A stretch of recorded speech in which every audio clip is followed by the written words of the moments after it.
Hello and welcome everybody to this election 2024 special. I'm Jordan Roan here at Arc of Justice, and it is so great to be back on your screens or in your podcasts talking to you with just days to go until really a historic, consequential, life-altering kind of event taking place in the United States, and that is the presidential election. Donald Trump, Kamala Harris, one of these people will be sitting in the Oval Office in just a few months from now. It is hard to express just how colossal the outcome of this election will be. If you're listening to this, if you're watching this, and you haven't voted yet, I encourage you to please press pause. I'll still be here. Go out and vote. Go cast your ballot early. If you have to stand in line for a little bit, please do. Avoid waiting until next Tuesday, November 5th, if possible. I'm personally someone who always has enjoyed voting on Election Day. It is something that I take a lot of pride in. Maybe you're wearing some sort of patriotic clothing, but sometimes it's just better to get it over with and get it done. Because guess what? If you're someone who likes to volunteer, you can go vote early and then spend Election Day maybe going out and trying to find folks that you can drive to the polls. Or you can spend Election Day going and making phone calls to voters who maybe need to cure their ballots in Pennsylvania, for instance. There's so many different opportunities that you can make yourself useful and productive in these final hours until we find out the results of the election. Literally until the clock strikes 8 p.m. in Pennsylvania or whatever time it is in your state. You can go out and you can be doing something. I know that there are busloads of dedicated volunteers that are going to be going up to Pennsylvania this weekend, Saturday, Sunday, Monday, knocking on doors, curing ballots, going out, and maybe it's just dropping off food for the volunteers at a field office. That's something I would encourage you to do if you're living in a swing state. Help fuel these campaign volunteers and these campaign staffers because they need it, because they need the energy. They need to be properly fed. They need the nutrients to save this country. So do your part. Do what you can in these final days and hours to make sure that we cross this finish line together. And really at this point, there's not much left to persuade. There's not many more people to go out and try and win over. This is now a battle of turnout. It's a battle of turnout. We've been seeing a lot of high numbers in these swing states. Turnout's going to be huge. Once again, as it should be. The more people that vote, the healthier a democracy you have. So I'm really pleased with the numbers that we're seeing. The one thing, and I had tweeted it out yesterday, and I'll put it on the screen and show you, Women are coming out to vote in extraordinary numbers. And we know, based on all the data and all the polling that we've been seeing, that women are the saving grace for Kamala Harris. She's leading among women in all these swing states. So the campaign knows, everybody knows, if you are boosting the number of women who are going out and casting their ballot, the greater a chance that you're going to have Kamala Harris as the first female president of the United States come January 20th. And for those who are watching this, I'm not getting emotional and tearing up. I just have a little bit of allergies, so pardon me for that. But of course, there will be real emotion coming, hopefully in just a few days' time as a result of this election. So what I know is that women are doing a lot of work. Women are going out and they're voting in high numbers. I'm also seeing that independents, a lot of the data that's coming out is showing independents are really in the Kamala Harris camp. I believe that there was a poll that was sent out just yesterday showing that there's been a 19-point swing. This is the same polling company who's put this out. They did the poll in September, and they did the poll this week. And they have a 19-point swing among independent voters. I think Trump was up maybe like 4 points. 4 points he was leading independents in September. Kamala's now up 15 points among independents. So the momentum and the energy is real. Independents are now finally at this point where they're sitting back and deciding, okay, I'm seeing and hearing ludicrous kind of things out of Donald Trump's mouth, out of his supporters' mouths. That's not what independents look for when they're trying to choose their candidates.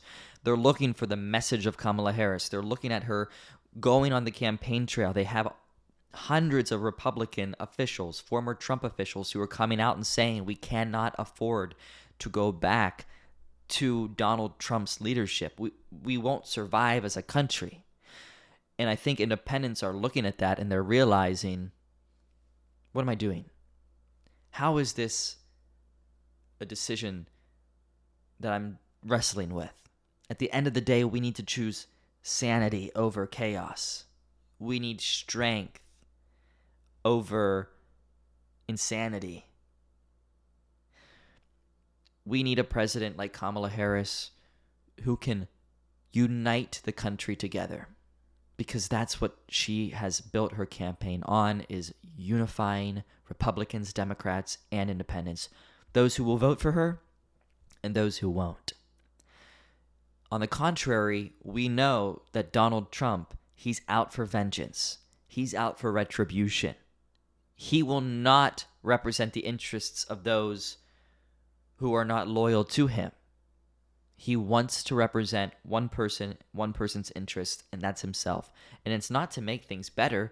It's not to enact policies that will strengthen middle-class families. It's none of that. It is solely for him and his one final chance to get revenge on who he believes are his enemies. And his enemies are not the enemies that we think of. Adversaries overseas, people who seek to do our country, our service members harm every day. He believes that the enemies that he faces are within. Nancy Pelosi, Democratic leadership, those who rightfully pursued impeachment charges against him. These are his enemies, and he is coming for them. That should scare the hell out of everybody.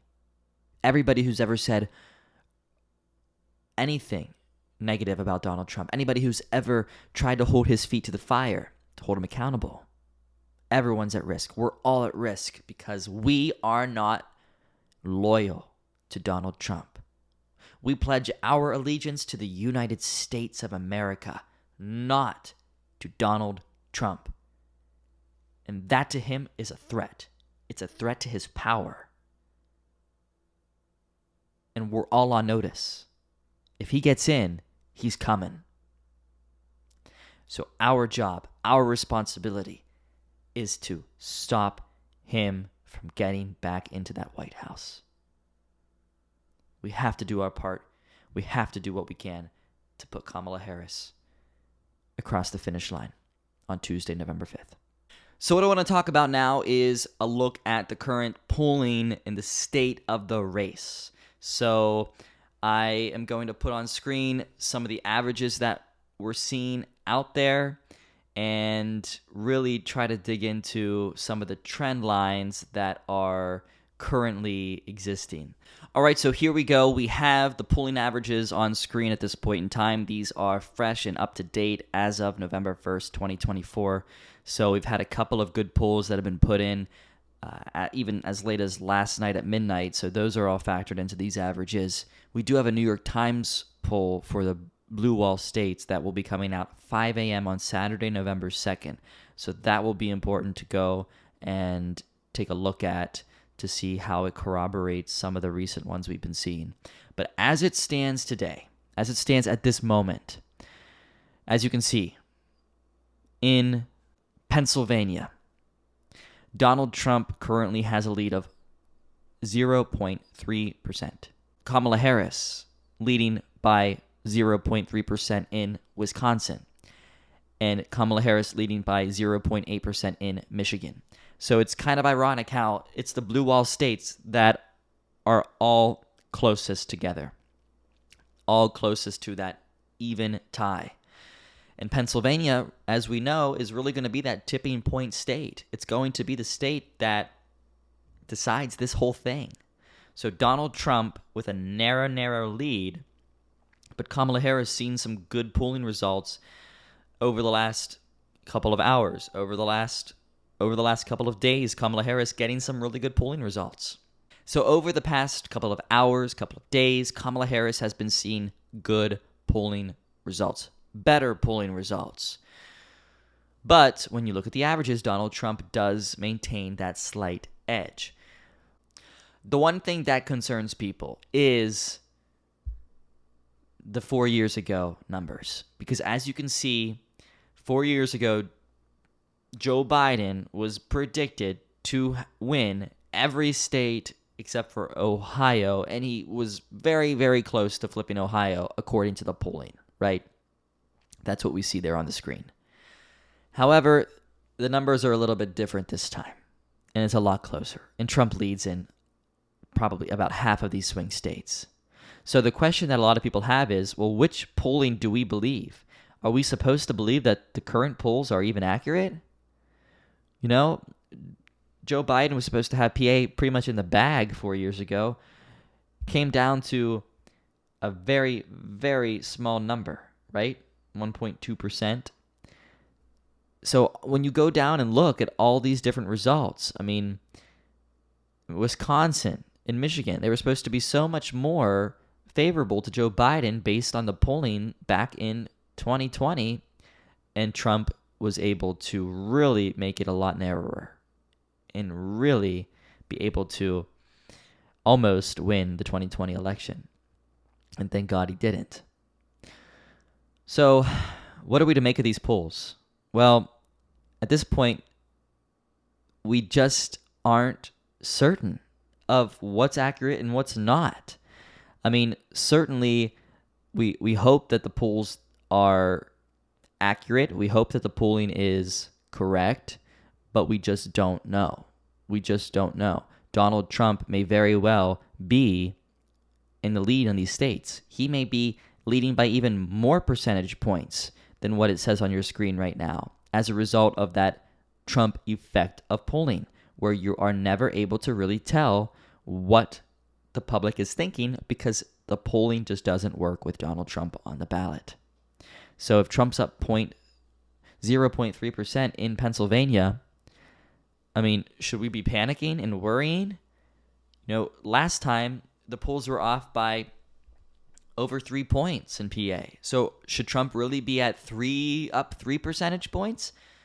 We don't know. We can't say for certain. The only poll that matters is when the pulse of the country is taken on November 5th. And of course, as we know with early voting, it's been going on for a while.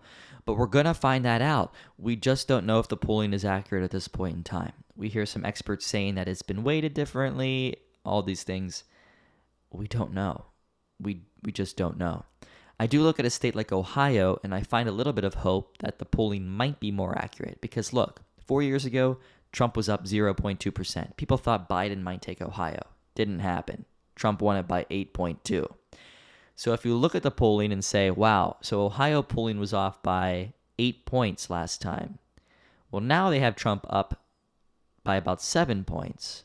So maybe there was an adjustment. Maybe there is a change to the polling. Maybe these are more accurate numbers. Because if they're accurate numbers, Kamala Harris has a good chance to be able to win it if she can maintain the blue wall and maybe even perform better in some of these other states down in the Sun Belt. Time will tell. But at this point, this is where the race stands. it's a toss-up. It's too close to call. I'm getting people all the time, every day, saying, what do you think?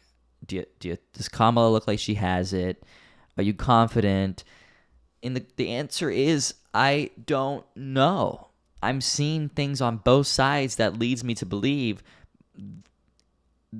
each side has a great chance of winning this.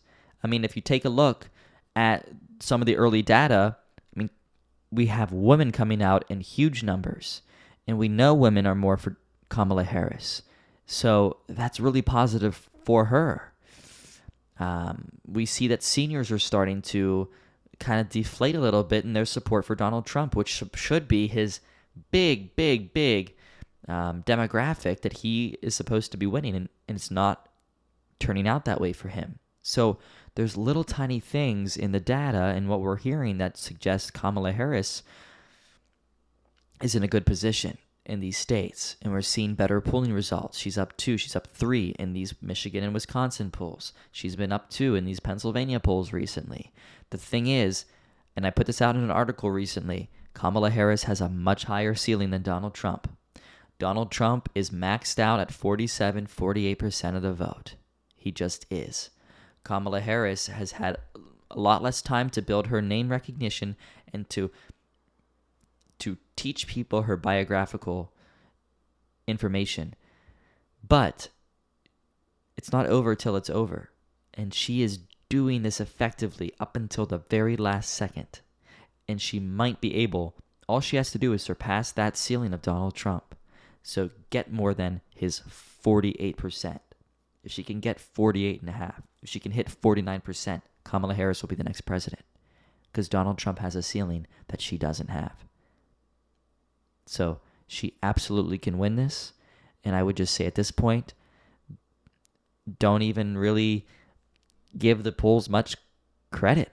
Don't give them much of a thought, because it is a toss-up race.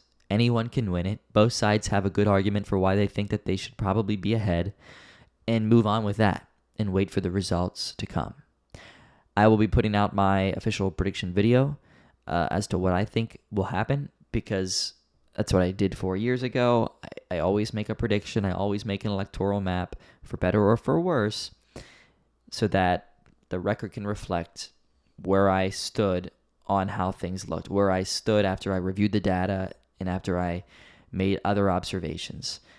Back in 4 years ago, I was able to hit every state except for the Maine congressional district, as well as North Carolina. I got those 2 wrong, and hopefully I'll be able to make a similarly accurate prediction for this year, but time will tell on that. So that's where the numbers stand at this point in time. I see these states like the Sun Belt, and of course the polling doesn't look great for Kamala Harris there. Arizona, Georgia might not go her way this time. North Carolina, there's a lot of promise out there when it comes to the polling. But then again, look at 2020. Biden was ahead in the polls, right?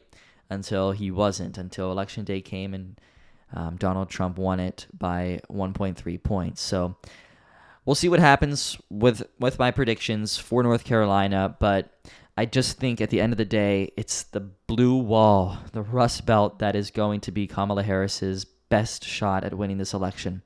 And if she's able to go 3 in a row, Michigan, Wisconsin, PA, that's it. That's the ball game. She wins this thing. You don't need to go to Nevada to look at the results. You don't need to look at North Carolina, Arizona, or Georgia, because she has it locked up. So that's where she's putting, I think, a lot of her energy and her resources. And that's where we go from here. So we'll see what happens. I'm looking forward to how this all shakes out and what comes next. So when it comes to the strengths of both of these candidates, I think that Donald Trump certainly has an edge in a couple of different areas. He has been able to really make his messaging work quite well when it comes to immigration and the economy. And those are the 2 issues that people are saying is of utmost importance to them. And he's had a great marketing campaign for someone who is known by everybody already, and half the country dislikes him, half the country likes him. He's been able to create new ways to portray himself to the American people. And yes, we've seen the McDonald's skit that he did. We've seen the garbage truck skit that he did.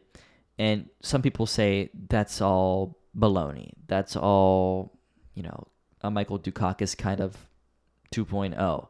This is desperation. I don't think it's desperation. I think that it's very particular. It's very specific. He knows what he's doing. His team, the ones who are putting him up to these things, they know what they're doing. Donald Trump is not very well liked. He would be one of the most unpopular people to get elected president of the United States. So when you're advising someone like that, when you are that candidate and you know you have a popularity problem, what are you supposed to turn to?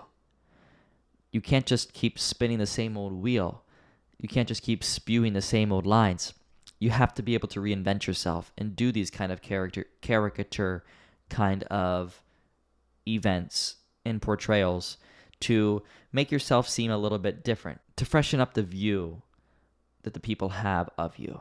So he's been able to do that, and I think he's done a decent job at trying to reinvent himself or reintroduce himself to the same people. But also, there are new people out there. There are young people out there who haven't voted before. So he's also been doing things to speak to them. And I think the McDonald's thing really was about reaching out to men, to young men. I think the Joe Rogan podcast, he's been doing a lot of these podcasts with podcasters whose primary demographic are young men, people who probably haven't voted before. So he is reaching out he's trying to find a way to dig into new parts of the electorate that he hasn't really had the chance to promote himself to. And that would be new voters, young men, trying to become sort of the hero for Gen Z males. So he's been able to do that, and I think that's been somewhat successful for him. But at the same time, he has a ceiling that I talked about that really cannot be overestimated. That he has a struggle when it comes to reaching 50% of the vote in these swing states. But Kamala Harris, she can do it. She absolutely can do it. So I think that it's going to be tight. I think that Trump has an edge on some of the issues, because at the end of the day, these are issue-based campaigns. But that's why Kamala Harris has really been trying to make it more of a personality type of thing, and going after his character, going after his sanity, his unhinged nature. Those are some of the keywords that have been coming out from Kamala Harris. Because when it comes to on the issues and the policies, it is easier for the challenger, if you want to call him that, to be able to attack a current administration's policies and go and look at things like immigration and find emotional stories that he's been putting into his rallies to try and fuel emotion among certain parts of the electorate, specifically when it comes to violence by undocumented immigrants, which, of course, as we know, is such a small percentage when it comes to the larger criminal rates that are out there. But that's beside the point. Emotion does work, and stirring up emotion is something that politicians have done for a long time. And I think that Kamala Harris has to stick to the character attacks of Trump, because that's going to help when it comes to women and in the suburbs. But at the same time, being able to put out policies like an equal opportunity type of economy and what that entails, that's also really important as well. So I'm really excited about what is to come, and stay tuned for my Electoral College prediction, which will be coming up in the next video/podcast. Thanks so much for listening and watching, and we'll see you all next time here. I'm Jordan Roan. This is Arc of Justice. Take care.